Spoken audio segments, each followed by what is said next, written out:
It's not very common to only have one person here, but you do. Are your microphones on? We tested them. Sounds like it's on.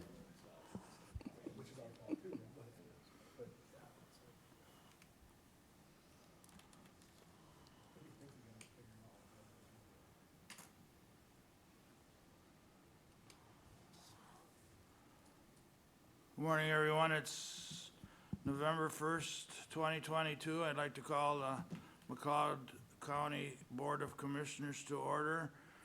We'll start with the Pledge of Allegiance. I pledge allegiance to the flag of the United States of America and to the republic for which it stands, one nation under God, indivisible, with liberty and justice for all.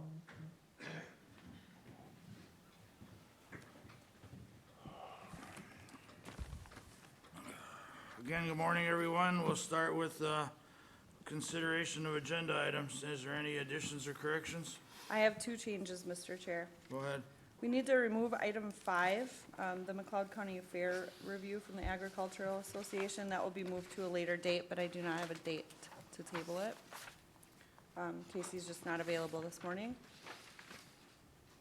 And then I need to add an item under employee relations after environmental services to request approval of the evaluation committee recommendation for the part-time maintenance worker, which is the seasonal snowplow drivers.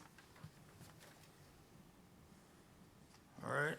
Is there any other additions or corrections? Mr. Chair, Go ahead. before we continue with agenda and consent agenda, are the ARPA discussions going to occur on consent or regular agenda? They're Those- coming under admin, I believe. Yeah, those are on the regular agenda. So they won't Under- be on consent? No. No, they're under county administration. Okay, thank you. You're welcome. Any other? If not, I'll take a motion to accept the agenda items. Move agenda, Mr. Chairman. Second. Motion made by Commissioner Smalls and seconded by Commissioner Luthens to approve the agenda. Is there any discussion? Hearing none, all in favor say aye. Aye. Aye, opposed, motion carries. Consent agenda, any additions or corrections? Hearing none? Motion made by Commissioner Nagel to accept, is there a second? Second. Seconded by Commissioner Luthens, any discussion?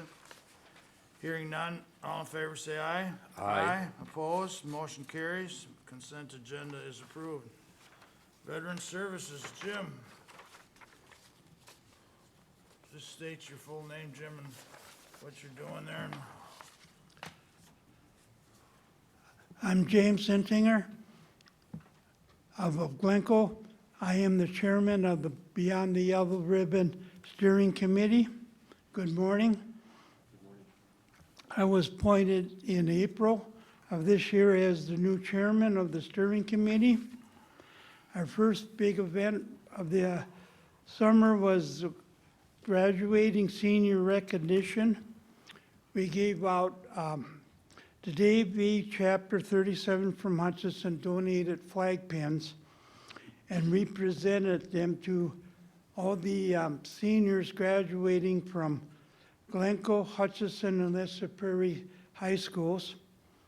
There was 15 seniors, as I said, and next year we hope to have a small presentation and do it in person for each graduating senior who has committed to the military.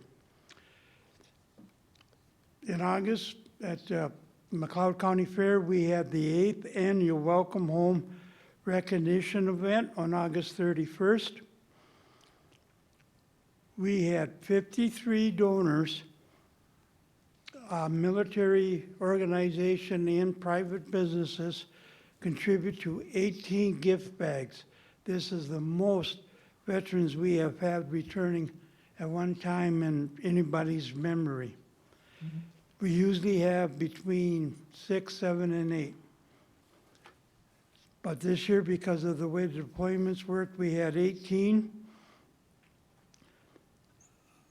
All the bags were handed out. by myself and by Assistant VSO Cassandra Kerrigan. All the businesses and veterans organizations are receiving one of these for their recognition for this year. I believe there was 37 county employees in this building who contribute, and Cassandra made a smaller plaque for them so they can display it on their windows or desk or whatsoever. But I believe there was 37 employees in this building that gave to us. And we're very, very grateful for that. We have a secretary position that's still open. When I was appointed in April, the former chairman had to step down for medical reasons. One of our main workers also stepped down for medical reasons, so it was basically me and Cassandra that kind of put everything together and got everything done for the Welcome Home event and for the graduating seniors. We are going to have a meeting on the third Wednesday of this month for the stakeholders, and we're going to talk about moving our meetings from monthly to quarterly for the simple reason the last 3 meetings we had before the fair, only Cassandra and I were present. So we're going to see what we can do to try to revitalize this and get more people involved in this. As I said, I kind of took it over in April, and we got everything done, but I owe a debt of gratitude to Assistant VSO Cassandra. Without her, I would have probably sunk, but we kept everything going. And if I may, real briefly, I belong to the American Legion. I've been an officer for 10 years in American Legion. Their district, we cover 64 posts in the center part of the state. I've been over the state for conferences, conventions, you name it, from Duluth, Two Harbors, all the way down to the Iowa border. And I can say that talking to VSOs, other legions, VFWs, DAVs, this county, McLeod County, does more for its veterans and offers more than any other county in the state. Other counties are hurting to try to help veterans. We have 2 excellent VSOs.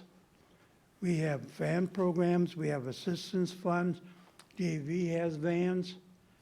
There's that special fundraiser up in Hutch every year, Hometown Heroes, I believe it's called, to raise thousands of dollars for McLeod County. And the board and everybody that works for McLeod County can be damn proud of what they do for veterans. I sincerely mean that, because I have seen other counties and they do not have the level of support that our veterans do from the county. Thank you very much. Thank you, Jim. I mean, it's a credit as well to you and Cassandra and the people that keep us up to date and all our veteran organizations in the county that keep the word out. So thank you, Jim, and thank Cassandra as well. Thank you. Jim, I just want to say we go to a lot of events in Glencoe, and we always see you there, and that you're very supportive of the veterans and your community, and it's greatly appreciated, and you are seen, and you do a great job. I see you always walking around, talking to everyone, and supporting different events, so thank you for all you do. Well, that's why I joined the Legion and Beyond the Yellow Ribbon. That's my mission, is to help the veterans. And we're very grateful for Cassandra, too. We're lucky to have her at the county. Mm-hmm. Thank you. Thank you. Thank you. So we're skipping Casey Walters' presentation, and we'll move on to number 6, Environmental Services. Mark? Thank you, Mr. Chair. Good morning. Morning. So I have 3 items on the agenda this morning. Item A is to consider a request from Jerry and Deb Bussey, Hutchinson, Minnesota, to approve a two-lot sketch plan. Proposal to split their existing 1.39 acre building site located in the agricultural district, adjacent east of Butler Field and Hutchinson, south of Hutchinson, into two lots. Lot 1 would be 125 by 325, which is 0.93 acres. And Lot 2 would be 87 by 325, which is 0.64 acres. This property is described as 1.39 acres of the east half of the northeast quarter, Section 13 in Lynn Township. This was heard by the Hutchinson Joint Planning Commission at their October 19th, 2022 meeting, and they recommend denial for this with the finding that it would create two non-conforming substandard lots from one conforming lot. I did meet with the applicant a few times on occasion. Mr. Bussey knew that it would create two substandard lots. He did want to ask for this request to come forward due to the fact that he was trying to prepare this property with a storage building on the north side of it to be set up in the event that his children down the road would want to keep that for personal storage. That was the nature of his request. So again, Hutchinson Joint Planning did recommend denial for this request. Mr. Bussey was at that meeting, and it's on our regular agenda just because it was a recommendation of denial.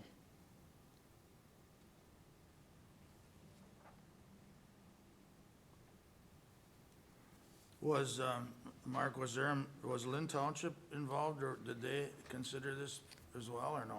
Lynn Township has a designee to the Hutchinson Joint Planning Board, so they usually, as the designee, get the email from Hutchinson staff, and they take it back to their town board for comments, and those comments are voiced at that meeting. Mark, in the, I guess, interest of property rights, is there some things he could do differently to make this more appealing, or something that could be explored, or what, I mean, forgive me if there's a map of it, I don't have it, but I'm trying to envision it right now, but. Yeah, I I'm just trying to apologize. I'm trying to think what, So there's a number of issues that come up with this property. Number one, it is an iconic zone for the airport. Right. So that becomes a density issue. It would be very difficult for him to reconfigure his property boundary any differently to make this conforming. He would have to go through variances if the sketch plan was approved at the conclusion or prior to the preliminary plat to create these substandard lots. And it's very difficult to get a variance when you're creating the hardship. okay, So therein lies the bigger issue with this. We have a 1 acre minimum requirement in Hutch Joint Planning Area for a residential lot, which is an R1 zoning. So he would have to rezone that even to get close to that acre. In the ag district, you need 1.25 acres. So there's a number of issues that we have with this. And he was aware when we spoke about this, but again, as staff, I can't stop him from applying for something, and he wanted to come forward and have that discussion with the board. no, it's okay, because it reminds us of all these regulations and rules as we work through this too. All right, I'll move the denial. Motion made by Commissioner Nagel and seconded by Commissioner Wright to deny the request. Is there any discussion? Mr. Chair. Go ahead. And Mark, being the proximity to the airport, is there a height restriction that's in place to this property when you refer to it as, maybe looking down the road at adding a building or a structure on the piece of property? From a residential standpoint, there would not be a concern that we would have at this time. 35 feet is the maximum height of any building unless it's an ag structure. But again, it's so small in size for the parcel, it's really residential as the way that the commercial, or the zoning, the assessing classification is. So there's really not a concern, but to answer your question, it is an iconic zone C, which is the least of the 3 areas around the airport. And I don't want to comment on that. I do believe that they could build something up to 100 foot in height. So the restrictions really, they're there, but that doesn't really apply to this particular property. Thank you. Any other discussions? I feel a little bit at loss. I don't see any compromises, unfortunately, so it's kind of hard to go through this. So Hearing no other discussion, call the question. All in favor of denying the permit, say aye. Aye.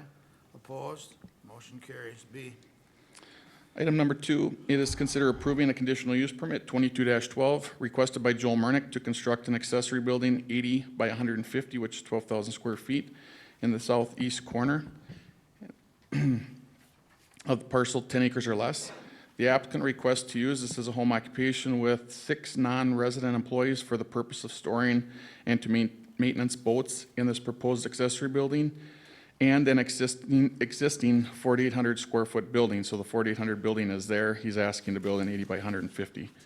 Included in this request is to store year-round up to 100 personal watercraft units in an outdoor transition area in the northeast corner of the property. This 10-acre rural residential building site is zoned agricultural and is in the northeast quarter of Section 32, Winston Township.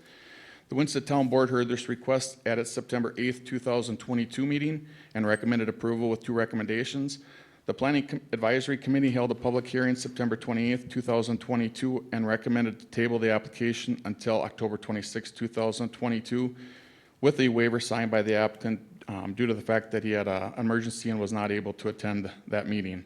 The Public Advisory Committee reopened the public hearing at its October 26, 2022 meeting and recommended approving the application with the following conditions. Number 1, no more than 100 personal watercraft shall be stored outside, out of the public view at any given time. This property shall be resided on by the owner or an employee of the business. Number 3, the home occupation shall not employ more than 6 non-resident employees. Number 4, a change of access permit from MnDOT, Minnesota Department of Transportation, shall be applied for within 45 days, and receipts shall be provided to the McLeod County Environmental Service Office. Number 5, a national pollution discharge elimination system permit shall be applied for with Minnesota Pollution Control Agency, MPCA, within 45 days, and approval and return to the McLeod County Environmental Service Office. So Joel Murnick is present today. We did have a lot of comments, questions from the board in regards to this. I haven't received a lot of comments from the public in regards to this. Obviously, concern with the volume that is on site. Mr. Murnick did receive an initial conditional use permit in 2000 for this. And one of the concerns, or what led us to this point asking for a new conditional use permit, was the outdoor storage. On that original conditional use permit, it was stated that Mr. Murnick was going to build a couple buildings to alleviate that outdoor storage. And it is screened very well on the north side of the property, but needless to say, the requirement was that he couldn't have any outdoor storage after July 1st, 2020. And because his business is growing, he is back in front of the board to ask for this new conditional use permit to replace the original conditional use permit and ask for some outdoor storage as a transition area. Mr. Chair, Go ahead. I'll start off with a question. A change of access from MnDOT, really what's the scope of that request, Mark? Change of access permit, MnDOT controls that because it is a private access off of their right-of-way. The access was originally built as a residential access. And I look back through the file, you know, there was no comment made by MnDOT at the time on the original one, but due to the volume that there's out there right now, it is something that definitely is necessary. And MnDOT did request a change of access permit be applied for. So the applicant would have to work with MnDOT in regards to trips per day, and it would be up to them to determine if there is a change needed. Changes could be right-hand turn lanes, left-hand turn lanes, bypass lanes. I don't really want to speak to what they would suggest. It's just their comments were that a change of access permit would be needed. Okay, thank you. Any other questions? Mr. Chair, Mark, do we have to know that before we move on this conditional use? Go ahead, Mr. Young. It's a second hurdle that he's going to have to clear. We don't have to have them grant the permit prior to your acting. If you want to make a condition that he get acceptable access from MnDOT as a condition, you can do that, but he has to do it anyway. So we're gonna ask about it, we're gonna get an answer, yes or no, one way or another, whether he has to move it or it's okay to where he is. So to answer that question, I think the concern is, are they gonna allow an access with that kind of volume? That's the question. And if they don't allow that access, that's something that Mr. Murnick will have to deal directly with MnDOT on, not with the county on, because that is a secondary issue to this request because of the intensified use of the property. So what So- I'm hearing is it's not our fight. Thank you. Well, that's what I was hearing as well. I mean, it's two separate issues. I mean, we should be concerned with him doing what he says with his property and his conditional use permit. Correct. The use of the property. How he gets to that property is between him and Department of Right. Transportation. So that aside, everything else is lined up and everybody else agrees that this can move forward with the conditions. Yeah, the Planning Commission and Township have both recommended approval for this. Obviously, there are some things that we've worked through as an applicant, and he is outside of the outdoor storage piece he's in compliance with from that original permit. So the outdoor storage piece, his business is growing. I've been working with Mr. Murnick since early summer, late spring, and we're at the township.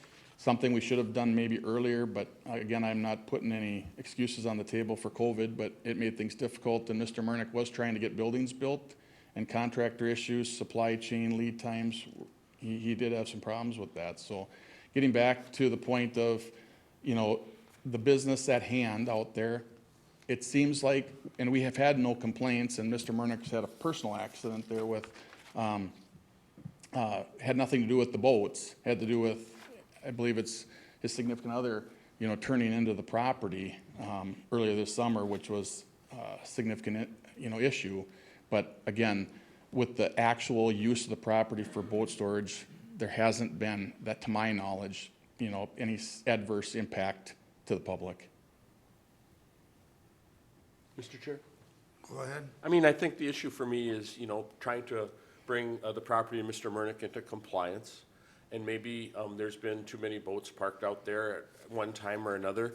So my question is, with putting a quantity of, let's say, 100 watercraft, is he able to use any of the parcel for parking 100? Or, I mean, are we gonna be out there counting 120?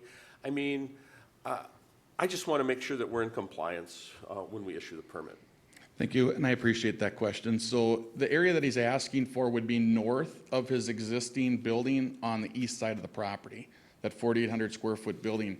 That is what we're referring to as that transitional area, where he could have up to that 100 outdoor storage. And there's berming and trees that will keep that from really being a hindrance to the public. Mr. Murnick does try to use white boat wrap in the wintertime to blend in with the landscape. This last year, he used blue. Again, his words, not mine, you know, and I saw that as an industry standard. Blue was available because that's all they could get. White was out. So the question of where that outdoor area should be, I do believe we should limit that to that northeast corner of the property. Some of the other issues I believe that may potentially manifest themselves in regards to that NPDS permit, you know, it's going to dictate whether or not he needs to do anything with any kind of surface runoff because of the amount of impervious surface that he will or does have out there with pollution control. So that NPDS permit, without getting, you know, into the weeds too far, so to speak, if MPCA requires a stormwater pond per se, he's gonna need to figure out where that should go and then grade the lot accordingly, which may impact the outdoor storage piece. Looking at the property, it does seem to be higher to the north than it does to the south. So in the event that he does need to do something for stormwater, it would make sense to put that to the south side of the property and shape the lot so that it does run with the grade. Mr. Chair? Go ahead. I do remember that as being a discussion point, you know, when we went around the conditional use permit the first time. Secondary question, I mean, we're referring to watercraft or whatever. How about the parking of trailers on the parcel without watercraft on them? I do not have that from the Planning Commission, nor was it offered. So that's something that if you feel is significant, typically those trailers aren't really visible because they're within probably 3 to 4 feet of grade, and he does have a berm around that property with trees. So they're somewhat screened, if you will. But most of his watercraft are on trailers. So he doesn't rack in his buildings or outside for storage. So he doesn't take them off of a trailer and put them on a rack like you will see on some boat storage units. I would say, and he could speak for that, but majority of most of the boats are on trailers. Is that correct? Or the don't have them, period. We use a hydraulic trailer, and they get set. He should probably come up to the podium.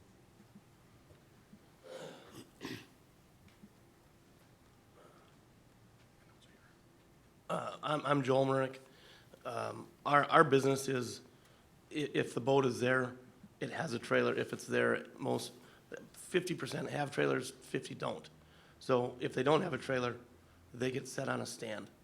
In the stands, there is no trailers for them. Because some of the boats are 25 feet or larger, and people are not able to transport them. So then they don't have trailers for them. And I would prefer not to have a trailer, to be honest with you. Because the stands are, small. And I just put them put them away on pallets in the summer. And if the boat has a trailer, it generally goes with the customer then for the summer. So there's no trailers just laying really around. Some are, but they go in the buildings and get covered up. As far as trailers have never really been an issue. That's the first question I've ever heard about a trailer. So if there's anything else I can answer, I'd be more than happy to. Mr. Chair? Go ahead. Mark? You stated that the boats would all be in the northeast corner, according to the map. So what's gonna go in the southwest corner, that whole bare lot? Can they put boats back there? If approved, I would prefer that transitional piece that the applicant and I have talked about, that was brought forward as the application, that outdoor storage would be limited to that transitional area north of the existing 4,800 square foot building, Yep. which would be in that northeast area. So that means you can't put them there. That is correct. Go ahead, Joe. The northwest corner is up higher, if I'm correct. Or I'm sorry, the southwest corner. That's that kind of west further part, correct? Southwest would be south of your house. Yeah. So that looks straight out my deck. So I have a rule, because I live there. I don't want to look out my deck and see anything out there. On top of it, I let my neighbor farm that for the pigs. So I let that all grow. And basically, on that map that Mark and I have made, you can see from the back of the shop and back, that's it.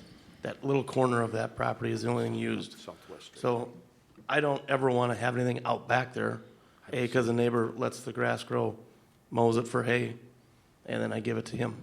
So there'll be never anything visible in that southwest corner, if that's your question. Because I don't want to look at it, is the biggest thing.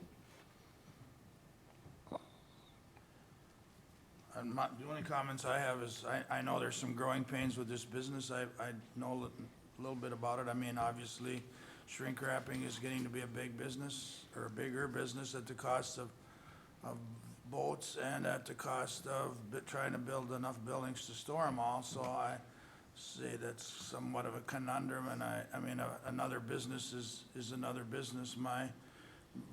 In talking with Mark and all these types of things, is just make sure you do what you say, and then keep it neat. Neat's probably, it sounds kind of coy, but that helps some kind of a military fashion, and keep your stuff clean.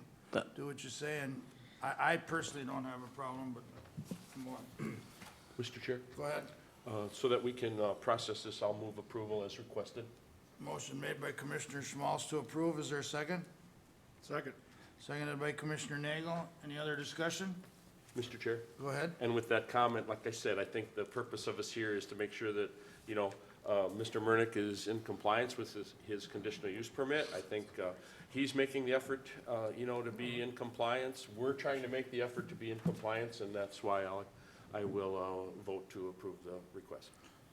My last comment is as well, I mean, you can't keep him in town, you can't keep him here. At least he's coming to through the process and doing what he's supposed to be doing, we pretty much try to hold you to that as well, so. It's fine. If there's no other discussion, I'll call the question. All in favor, say aye. Aye. Aye. Opposed? Motion carries. Item C is a related item to B. Consider approving conditional use permit 22-13 requested by Joel Murnick on property owned by Fred Seltz for indoor and outdoor storage of boat and personal watercraft. There would be indoor storage and existing accessory structure. That structure was the former site of Fred's Pallets, for those that are aware of where that is in Nakoma Township, Section 6. And Mr. Murnick is asking to use that accessory building for indoor storage and up to 50 watercraft units outdoor along the north and east side of the pole shed that is there and inside the tree line. This parcel is 91.76 acres, and it is zoned agricultural in Section 6 of Acoma Township. The Acoma Town Board recommended approval of this request on September 8th, 2022. The Planning Advisory Commission heard this request at its September 28th, 2022 meeting and unanimously voted to table the application until October 26th, 2022, with a waiver signed by Mr. Murnick, who was not able to be present at that hearing. So on October 26th, the Planning Commission reopened the public hearing and recommended approval of the application with the following conditions. Number one, no more than 50 personal watercraft shall be stored out of public view. Number two, the applicant shall provide a legal description by a licensed surveyor within 45 days of approval of the area to be used on the property for the conditional use permit order to be recorded. Number three, no maintenance or shrink wrapping shall occur on site. Number four, the haul route shall be exclusively from Highway 22 to 240th Street to the property and from the property 240th Street to Highway 22.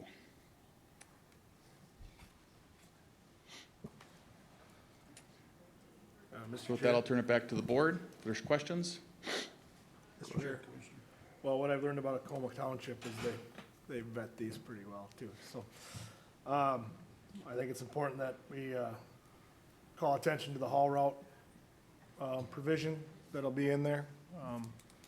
Cause that's, obviously the district I represent in the neighborhood that I'll get calls on if things vary from that, so. And if I'm envisioning this right, and I know I am, that shouldn't be an issue to use that. So, and also, again, echoing what Commissioner Schmall said about, actually, forgive me, I think it was Commissioner Kruger, about being in compliance and not letting things get out of whack. I think that's important because that'll stop the phone calls, selfishly to me. And I don't wanna have to call you on that, so I'm gonna trust that we can make all that happen, and I'll move to approve the permit. Motion made by Commissioner Nagel to approve. Is there a second? Second. Seconded by Commissioner Wright. Any more discussion? Mr. Chair? Go ahead. On number three, no maintenance or shrink wrap shall occur.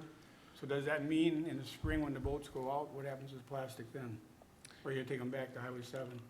So that is exactly what he is proposing in the application, that they would take those units from that site in Acoma Township back to his property in Highway 7 in Winston Township to take the shrink wrap off, dispose of it properly, and then get the boat ready to send back to the owner. So are we gonna have 150 boats in Highway 7 then?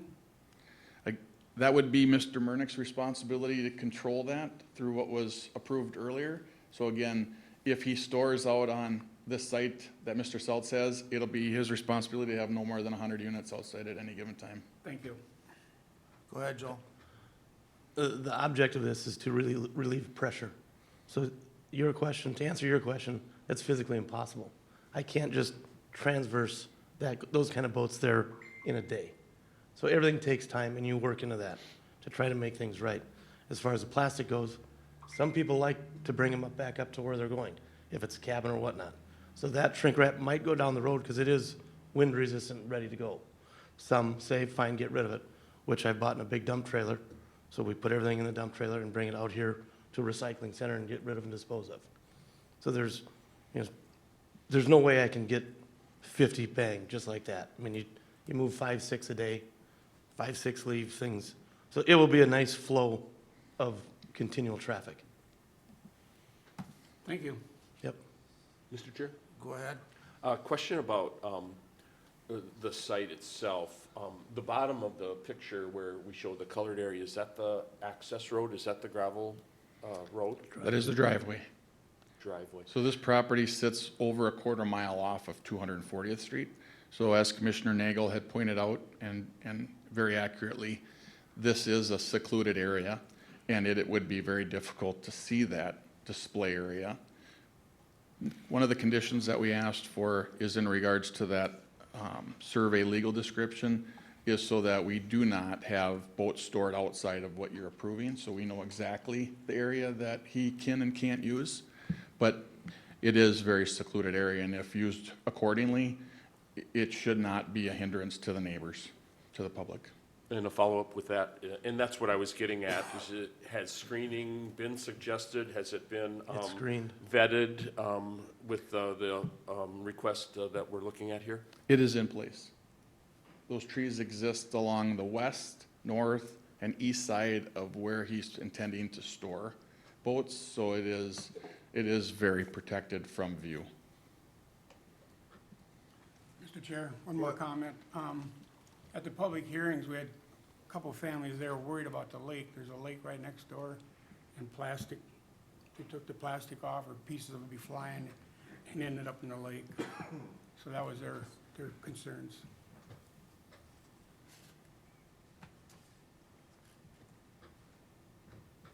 Any comments on that plastic? Yeah, so that's something in very accurately Commissioner Luthen's brought up, and that's one of the reasons why, to clarify, there would be no maintenance done on site. So he's strictly bringing them out there for storage, no shrink wrapping on site, no unshrink wrapping on site. It is strictly for storage. And that's what I'd answered, that everything goes there, sits, comes back, gets disposed of at Lester Prairie, or goes back with the customer. So there's no issue of that. I don't want to get too far out in the weeds, but when do you usually take them in the shed when you cut the plastic, or do you do it outside, or both ways, or? Whatever's easiest. If it's sunny, No, I- if it's sunny, it'd be, why would I be out, Right. obviously. But I'm Again, it pretty, comes- I run a pretty tight, clean ship at my place, and it's orderly. I don't have a problem with it. Any other discussion? Hearing none, all in favor of approving, say aye. Aye. Aye. Opposed? Motion carries. Thank you, everyone. Thanks, Joe. Thanks.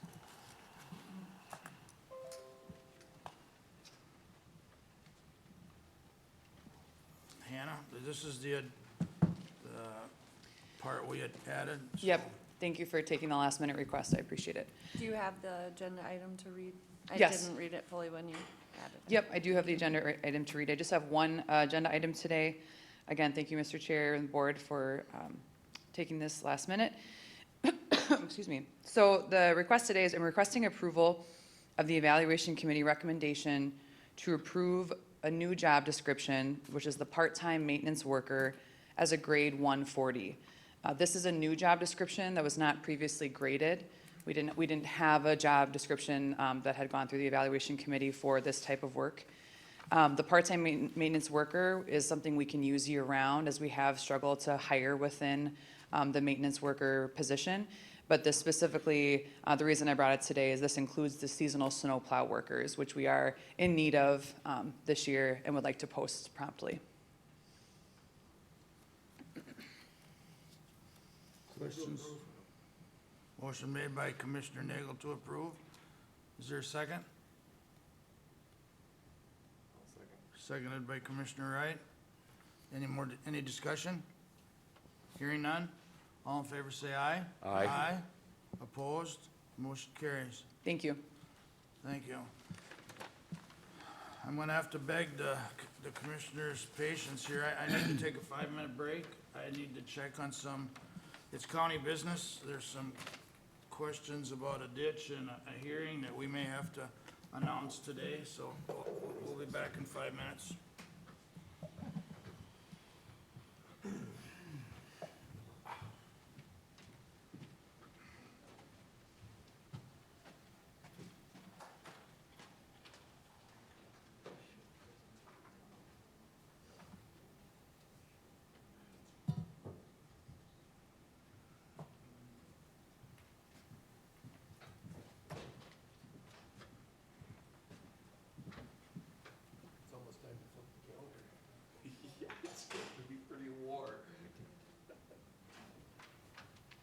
still like the old-fashioned visual thing. Oh, yeah.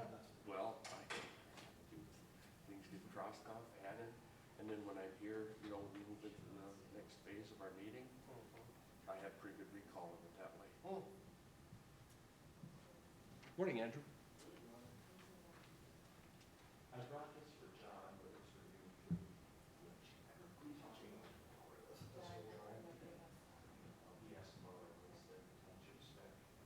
Still golfing, Michael? I was until Sunday. Not now, you think? I don't think so. You guys, and I Tim will probably call. He, if that's off, probably off. and also there's a little bit of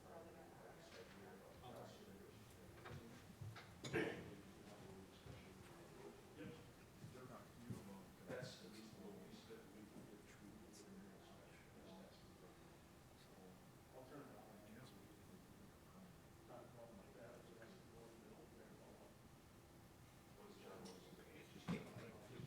One that was down by Brown.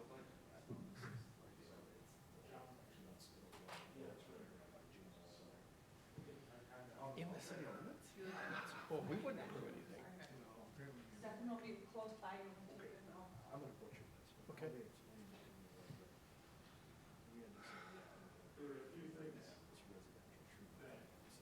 Okay, that's a licensing thing through Health and Human Services. And you're very well met, yeah. Right.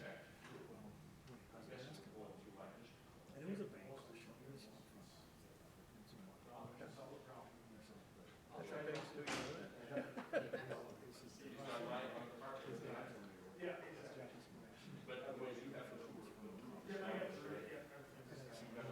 And we had that same issue with the group homes. Yeah, we did. So I said, well, I'm looking at it. I said, I really want to talk to Mike about it. I don't know who would refer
improvement or petition for improvement, and it's just some clarifications on hearing dates and where to send your responses and who to actually check with. So for right now, we'll go on to commissioner calendars.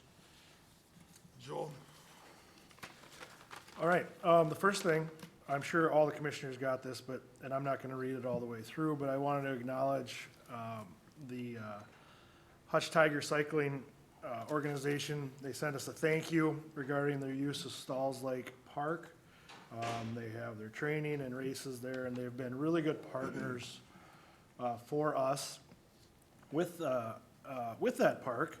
And it was nice to get a thank you, I'm not gonna lie, and, because that doesn't always happen, but it was also nice, and I'd like to point out how I believe this board, and I believe in this board, has always supported the youth throughout McLeod County, whether it's sports, like with my son, or 4-H with Paul's kids, or anything else that I'm gonna forget, the arts, the athletics, 4-H, FFA. This board has always been supportive of having youth be active in our community, doing something. A happy, busy kid that talks to you and you're winning, you know, and that's what it is. So I just wanted to take a couple seconds to acknowledge that. As far as meetings go, I think I'll just talk about the Health and Human Services meeting last week, just so everybody knows. That particular meeting will now, those agenda items will now be at this board, or it's the same people, but it will be addressed during the regular board meetings in an effort to show the public and at all the contracts that go through, be a little bit more transparent as that goes, because as we all know, especially during levy time, those are some really big dollars that we have to talk about. A lot of them are mandated dollars, and it'll be a way for people to see that as it goes through the county board for discussion and approval or denial. Other than that, just a lot of phone calls and emails regarding day-to-day business on the committees I serve, budget, personnel, probably the most. And that's good enough for today. Thank you. Commissioner Wright? Yep. Well, I seem to have locked myself out of my calendar this morning, so I don't remember all the places I've been, but thanks, Joe, for the update on Health and Human Services. I attended that one, but I did want to go into depth on another event that I attended last week. Not necessarily county business related, but yet something that impacts our community. I was able to attend for a few days the 95th National FFA Convention. And I know we talk about 4-H a lot here. With our family, the 4-H and FFA is something that we focus a lot on. So we were able to go to Indianapolis last week for a few days. Our daughter Allison was getting recognized for getting an American degree, which is the highest degree that you can get within membership of FFA. So there was a big kind of a ceremony for that, and our youngest daughter attended with the chapter. So for those who aren't familiar with how the FFA program works, first you have to have an agricultural program in high school. From there, then you can form an FFA chapter, and there's a lot of local contests, regional contests, state conventions and contests, and then the last step is national. And this is huge. There were 68,000 people attending this convention. So just think of that, nearly twice as many people as what lives in McLeod County going to Indianapolis all at the same time. And so if you're familiar with the dress code of an FFA member, it's the blue corduroy jacket, and members have to be in official dress while attending. So in Indianapolis, the hotels, the restaurants, anywhere you were at, there were blue jackets there.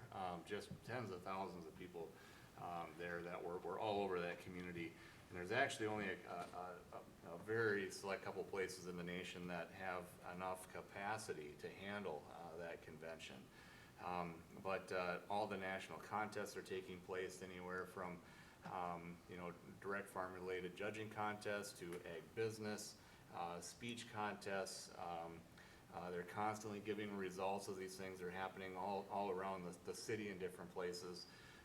And to be able to sit through their business sessions and see these young adults get up in front of tens of thousands of people and conduct their their programs and their talks. I mean, it's just absolutely amazing. The 4-H program was something founded in 1902, the FFA program 1928, so again, this was the 95th convention. A huge trade show there of all kinds of agricultural companies, but it was, yeah, they had equipment there and showing off their stuff a little bit, but another thing that these businesses were doing was they were looking for talent to recruit, because you have some of the nation's best that are attending, and they know that, and so they're out there promoting their company and their business, and they're looking for that new blood and that new talent to bring in, and of course the colleges are there trying to get some of these kids involved. It had been, I think the last time I went to national convention was somewhere back in 1990, so it had been a while, but it was really neat to go there and to see all of these kids just so ingrained in the national workings of that organization. And then while I was sitting there, it kind of dawned on me that how many companies nationwide are so invested in making that 4-H program, that FFA program successful by donating financially and also helping mentor those young leaders in agriculture. And that has a lot to do with why here in the U.S. we're such ag leaders globally, I think, is that there's such a continual process in educating those new young ones and coming up. The Hutchinson FFA chapter, I believe they sent 9 kids.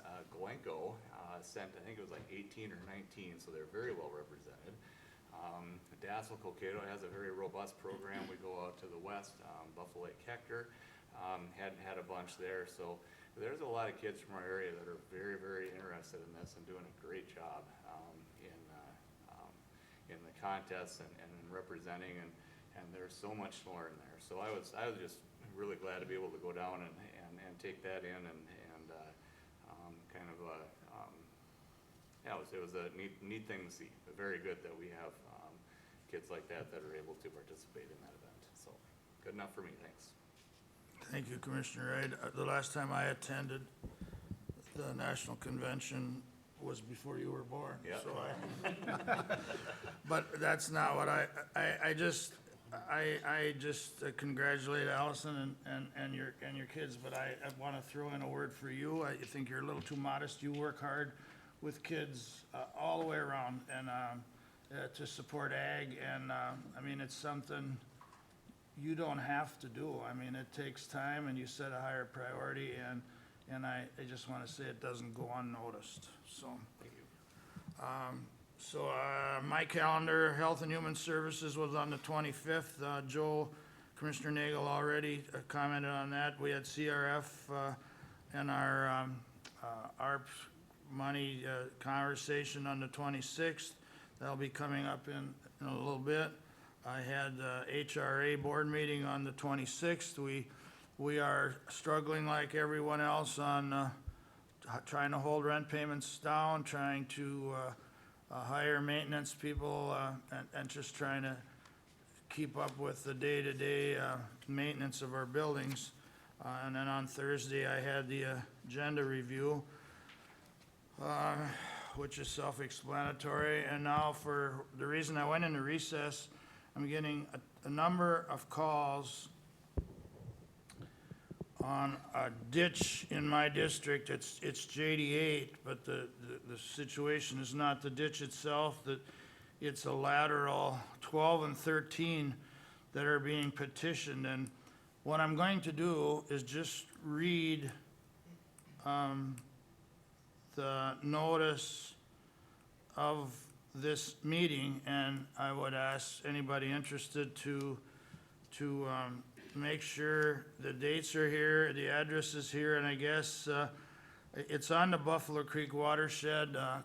Connie, our auditor, said she'll make sure it's on our news page where to address your concerns. We're involved obviously because of the assessments that are being assessed and the questions therewith. So here goes. The Buffalo Creek Watershed District Board of Managers Drainage Authority for the petition improvement of judicial ditch JD8 laterals 12 and 13 will hold a final hearing on the petitioned improvement on November 22nd, 2022 at 2:30 PM in Suite 103 of the Glencoe City Center, 1107 11th Street East. Again, it's Suite 103 of the Glencoe City Center, 1107 11th Street East in Glencoe.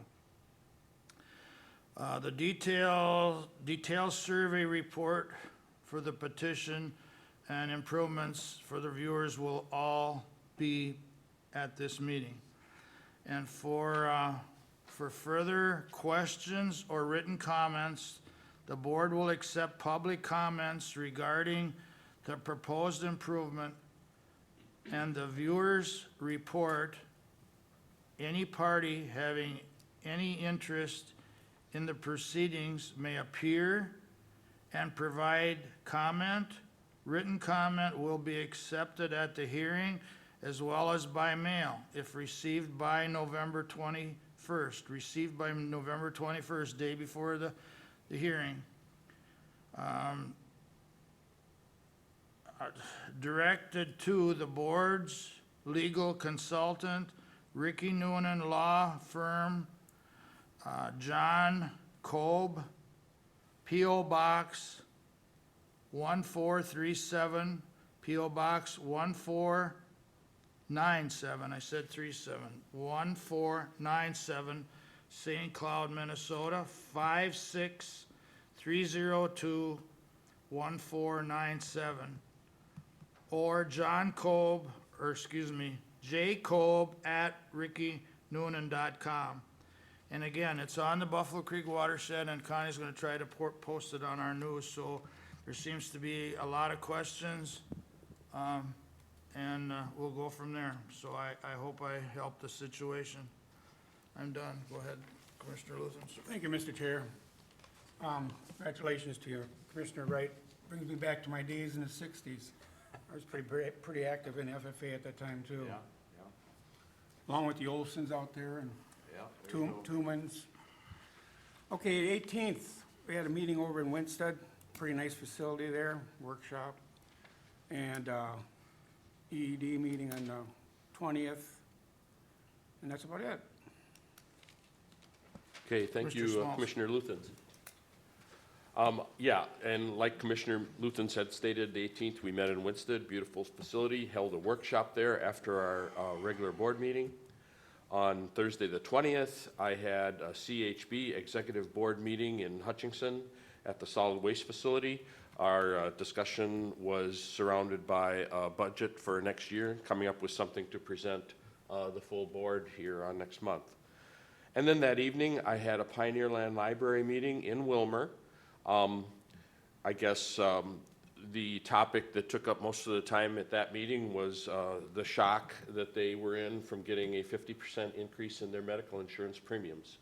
So they're gonna, it's a common theme. I mean, we looked at quite an increase in McLeod County as well, and they're trying to work their way through it. Their quotes came in so late that now they're a little bit in panic mode, but they're gonna look at some RFPs and see what they can do to reduce the liability to the system for their medical insurance. Last week, like Commissioner Nagel stated, we had HHSC meeting here at the Government Center, and he already reported, the route that that committee is taking as far as presenting business to the county board in McLeod County. Thursday, the 27th, I had UCAP meeting in Redwood Falls. It's, a little bit of a drive. It's a nice drive to do in the daylight, but it's not a fun drive to do in the evenings, when we're coming home in the dark. Nothing too critical to import about the UCAP meeting. And then on the 28th, I met with our Public Works Director along with Bergen Township. We'll hear a little bit more about that today when we do our road tour. We've been trying to work through some issues to come to agreement on some turnbacks that we'd like to look at doing. The county attorney is aware of what we're trying to do, and we will continue those discussions. Mr. Chair, I need to back up with a topic on the Pioneer Land Library System. Go ahead. Our local head librarian, Jackie Fountain, has retired from the library here in Glencoe, and we wish her the best. We acknowledge her many years of service to Pioneer Land Library and Glencoe. So they're in the process of replacing her, or replacing the head librarian here, and they've got an internal candidate that they're looking at. There's also an external candidate that they're looking at, and we will look at what becomes of that recommendation here at our next meeting. And that's all I have, Mr. Chair. Thank you. Mr. Chair? Thank you. Go ahead, Joe. I know we're up against a hard stop time today, but I would be irresponsible not to talk about, I also had a Southwest West Central meeting, and that stuff is all gonna change here, but that was part of the group where we went with their insurance. That meeting's typically in Marshall. They're typically really late meetings. I can appreciate the driving home late at night comment, and that's what made me think of it. But the good news is, this one was in Glencoe. And I usually have to travel the farthest, so it was nice to be the winner in this one. But they opened, if you're not aware, they opened a alternative learning center in the Old North Complex. So the building that we sold, that part of that has been leased out to that cooperative. I was able to take a look at it. We had our meeting there, and it was nice to see it as being well-maintained and improved and used. So I just wanted to let the board know that. Thank you, Commissioner Nagel. Mike, do you have anything? Nothing. Sheila? I don't have anything to add. I can go ahead with county Go ahead. administration. Thank you. Item A, consider approving the notice of withdrawal from the Southwest West Central Group Health Insurance Joint Powers Pool. This is just a formality, as they do know that we are withdrawing for 2023 and that we have gone ahead in our joint pool with Sibley County to go through to Blue Cross Blue Shield Minnesota due to cost. Move to approve. Thank you. Second. Motion's been made by Commissioner Nagel and seconded by Commissioner Schmalz to approve the notice of withdrawal. Is there any discussion? Hearing none, all in favor say aye. Aye. Opposed, motion carries. Go ahead. Thank you. Item B, consider approving revised McLeod County Employee Enrichment and Development Committee bylaws. These were listed in your packet. They were reviewed by the county attorney last year, and it's just a formality of updating the current practices. Move Questions? approval. Motion made by Commissioner Schmalz to approve. Is there a second? I'll second it. Is there any discussion? Hearing none, we'll proceed to vote. All in favor of the Employee Relation Development Committee's new bylaws, say aye. Aye. Opposed, motion carries. Thank you. Item C, consider adopting resolution 22-CB-40, additional staff committee appointments. Those were to fill mid-year opening terms on the Employee Enrichment and Development Committee, which is common. Move approval, Mr. Chair. Second. Motion made by Commissioner Small, seconded by Commissioner Nagel. Any discussion? Hearing none, all in favor say aye. Aye. Opposed, motion carries. Thank you. Item D, consider approval of the Coronavirus Relief Fund Committee and Budget Committee recommendations to allocate $50,000 to Buffalo Creek Watershed's Clean Water Project on County Ditch 15 in cooperation with funding from Renville County of $25,000 and matching funds from Buffalo Creek Watershed District of $75,000 with American Rescue Plan Act dollars from our Coronavirus Relief Fund. Upon approval, a resolution would be prepared by Rinky Noonan for the Buffalo Creek Watershed District. And of course, this would have to be completed within the date guidelines from the U.S. Department of Treasury for the spending of the American Rescue Plan Act dollars. Real quick summary that I can give, this kind of stemmed from working with JD 15, which is Buffalo Creek and Renville County on a improvement and some water drainage with a cumulative effects. And this was a compromise or something that we as in McLeod County Commissioners and Renville County Commissioners agreed to try to move forward. And what it amounts to is we're gonna give Buffalo Creek $75,000 for, work on on-land storage, and they're matching it with another 75,000, which is 150,000. So anybody have any questions? Mr. Chair? Go ahead. Is the split with Renville County consistent with the split that we normally would use on a joint ditch system? No. I This mean, it's is- not, I mean, it was a number agreed to. I mean, there's really no, it's an arbitrary number, unfortunately. I mean, it's just a number that we came up as commissioners to, it stemmed off of something we tried to buy, or the Buffalo Creek watershed tried to buy a holding pond there that didn't work through now, so we have to, there's a couple other ones, there's one by Broughton to keep working through, but the number, I mean, I can't honestly, I could give you gibberish, but I can't honestly give you a reason why those numbers were picked. Mr. Chair, my understanding from talking to the Renville County administrators, this is what they had available to contribute from their funding. That may not be completely accurate, but like, Mr. Chair said, there was that prior project that they were looking into with a property purchase, and this is the dollars that they were able to allocate. And it's a number I pushed for on my side. I mean,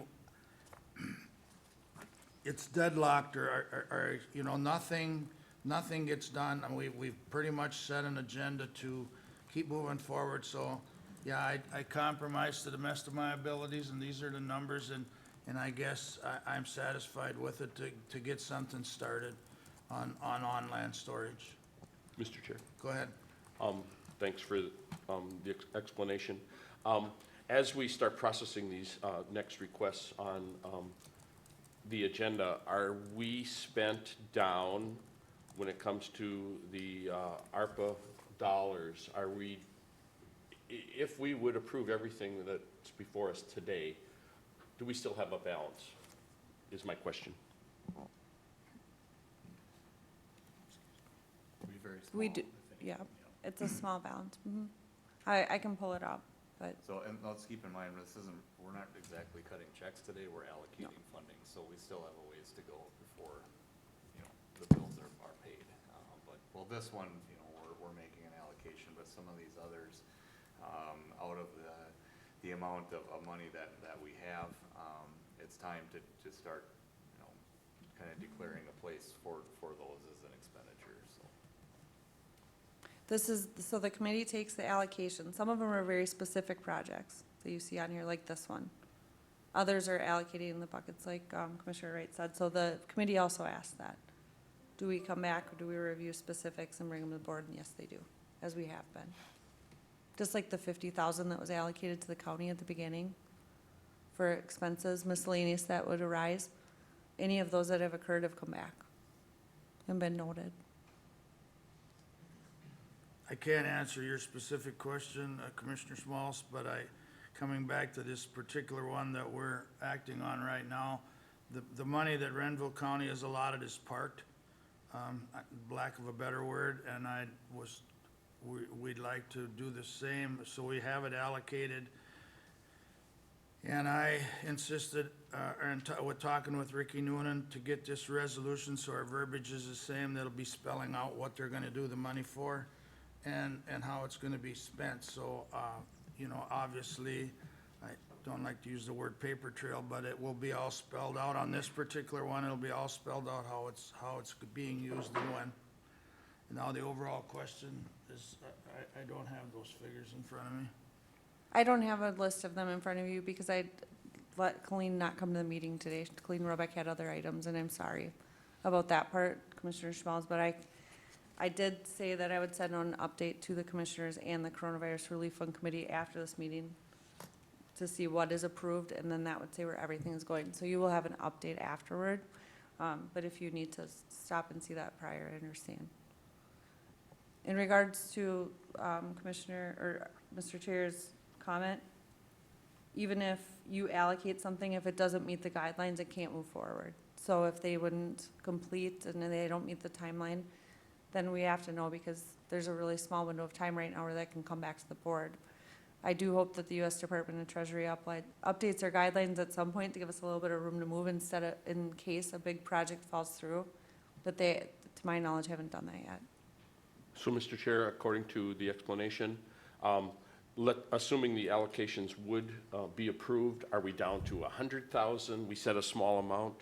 Are we down to The last, 20,000? the What are last down we to? would have been down to, would have been around 84,000, but then there were a couple of things added on here, so I would need to go back and get the updated sheet.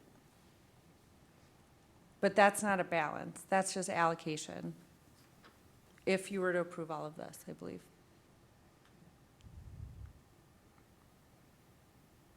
I believe the committee and the budget, you know, anyone that's had work on this has done a good job of making sure there's a good blend of where the dollars are going. They make conscious decisions, they review, I mean, any meeting lasts about an hour to go over the requests and recommendations. So there's been many meetings, and these items coming to you is not from one meeting. That's over a matter of months that they've been working to gather that information and make a recommendation. So that committee did have all members in attendance, supporting approval to bring this to the county board and the budget committee. If that helps. It does, thank you. Thank you. With that, I'll make a motion to approve the $50,000 towards the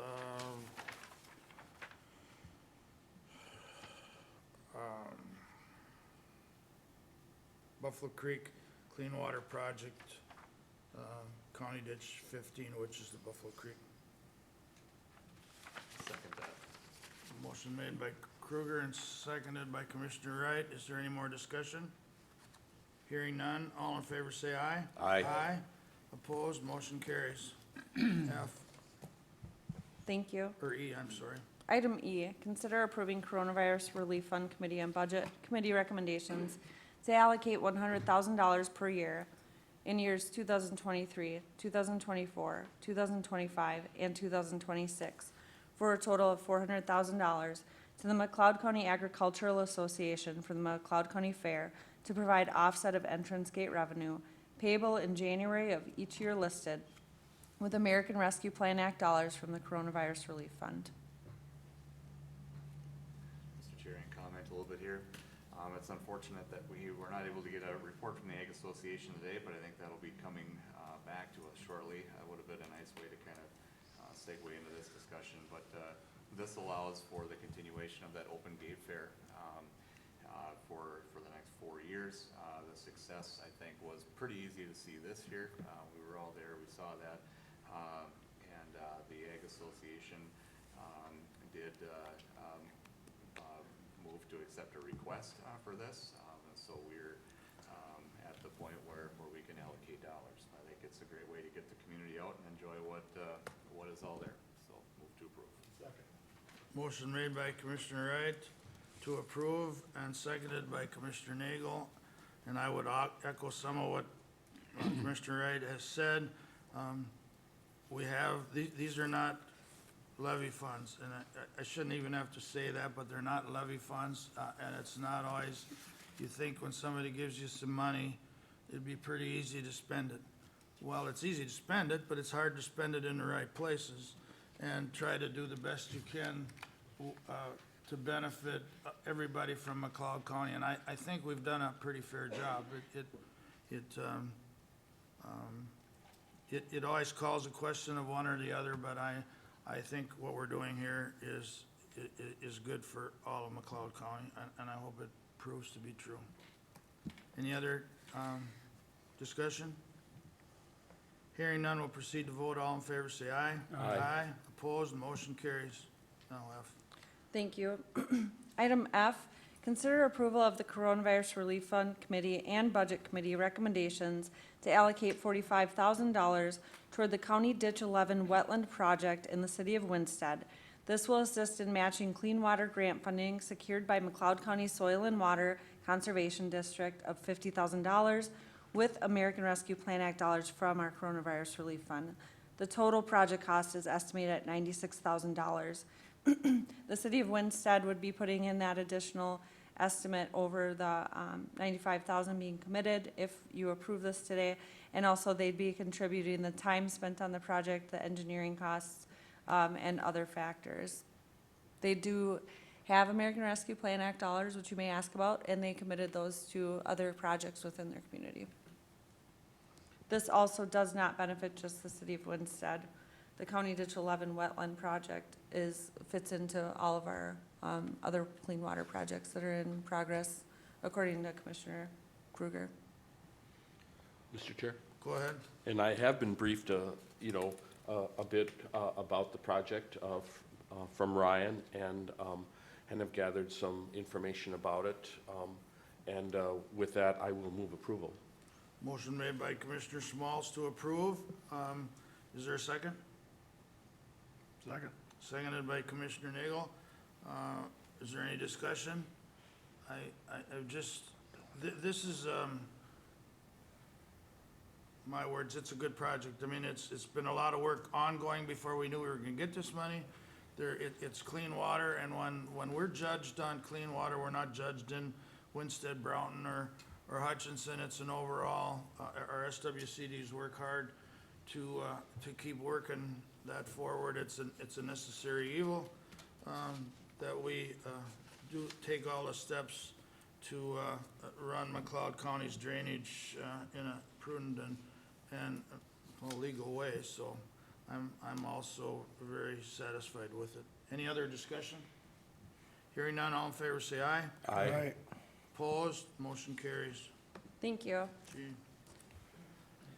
Item G, consider approval of the Coronavirus Relief Fund Committee and Budget Committee recommendations to allocate $5,270.40 toward additional equipment requested for the armor radios for the city of Hutchinson and the city of Silver Lake with American Rescue Plan Act dollars from the Coronavirus Relief Fund. These would be for the fire departments. Matching funds to be provided by each city for the cost of the additional equipment. Move approval, Mr. Chair.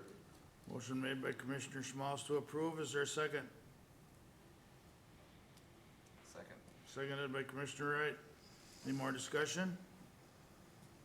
Hearing none, all in favor say aye. Aye. Aye. Opposed, motion carries. Thank you. Item H, consider approval of the Coronavirus Relief Fund Committee and Budget Committee recommendations to allocate $2.7 million toward eligible enhancement and improvement projects for the McLeod County Fairgrounds and Parks using American Rescue Plan Act dollars from the Coronavirus Relief Fund. Again, the separate projects would come, they would be identified for the cost. Mr. Chair, if I may. Go ahead, Commissioner Wright. This is undoubtedly a lot of money, and it should catch people's attention. I believe the reason why I'm going to support putting this amount of money aside, we've had long-range planning on the fairgrounds. We're in the process of the parks plan. These are public assets, amenities that we have here that are not only for our constituents but also bring people through McLeod County. And so often we look at doing projects in these areas, and then it gets to how do we put that into the budget?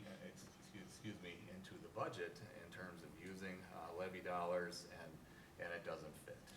This is a way to definitely do some improvements, some repairs without having to use levy funds, and be able to devote some time into planning some of those projects without wasting a lot of time planning a project, and then in the end we don't have money for it because we don't want to use levy funds. So this is an opportunity to definitely cover a lot of ground in these two areas of fairgrounds and parks. And I, again, I'm in full support of putting these dollars aside and see what we can do with it. So I'll make a motion to approve. Motion's been made by Commissioner Wright to approve. Is there a second? I'll second it. Motion seconded by Commissioner Nagel. Discussion. Just a clarification, Commissioner Wright, if you would, this is putting this money aside. The projects are still being looked at and will come by to be approved as warranted, lack of a better word, but in the different park studies and different things we've studied as an asset for McLeod County, being non-levy funds, I'm also in support of it. We'll cross the projects as they come along. Mr. Chair, I just want to note that since this item has been in our agenda, that I've received messages from several people that work for the other cities that would be affected, or people that have been communicating with us about ARPA dollars, and they were all supportive. I didn't receive any messages without support. And we had discussion with our committee, and thorough discussions, and you know, how it would benefit the county, and obviously it made it here, so. Thank you. Any other discussion? Hearing none, all in favor say aye. Aye. Opposed, motion carries. Thank you. Item I, notification of board workshop following the board meeting on Tuesday, November 15, 2022 at the McLeod County Government Center, 520 Chandler Avenue North, Glencoe, Minnesota.